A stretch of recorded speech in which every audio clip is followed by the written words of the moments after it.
All right, in this video, we're going to look at how to solve multiplying and dividing equations. So multiply and divide solving equations.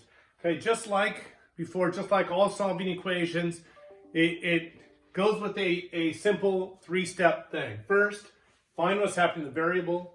Second, do the inverse or the opposite. And third, do it to both sides, okay?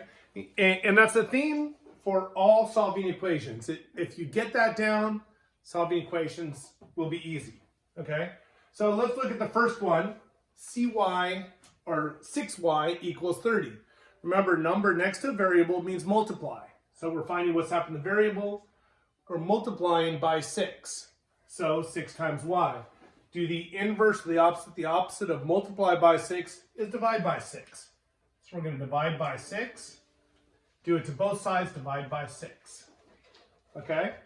And then, so this is going to cancel out. We have 30 divided by 6 is y equals 5. Okay? So we could do it again over here.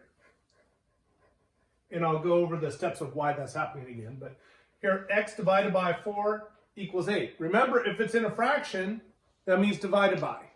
Remember, we read it like a page, top to bottom, left to right, right? So it's x divided by 4. That's what's happening in the variable. Divide by 4. We're going to do the inverse or the opposite. Opposite of divide by 4 is multiply by 4. So we'll put times 4 and times 4. Okay? So then this all cancels out. We get x equals 4 times 8 is 32. Okay? Then we come down here. This bottom one here. Y divided by 7 equals 7. All right? Again, find what's happening in the variable. Y divided by 7, this one's a little bit easier to see. Divide by 7. The inverse or opposite of that is multiply by 7. We're going to do it to both sides. Times 7 times 7. 7 times 7 is 49, so we get y equals 49. Okay? Now, why does this work?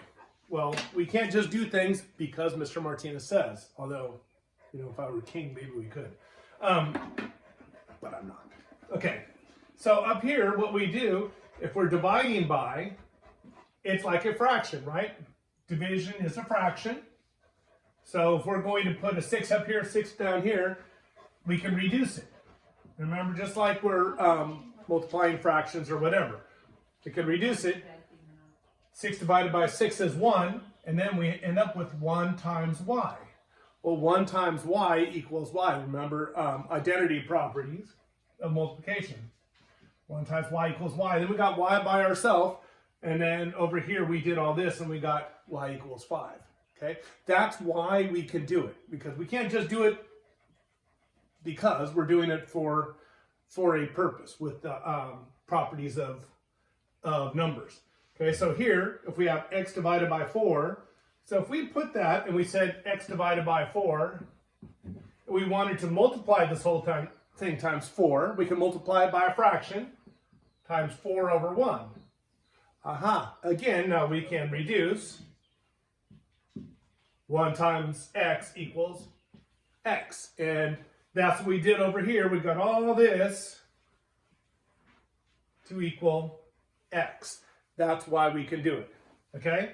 Again, over here, y divided by 7 times 7. 7 divided by 7, same thing as over here.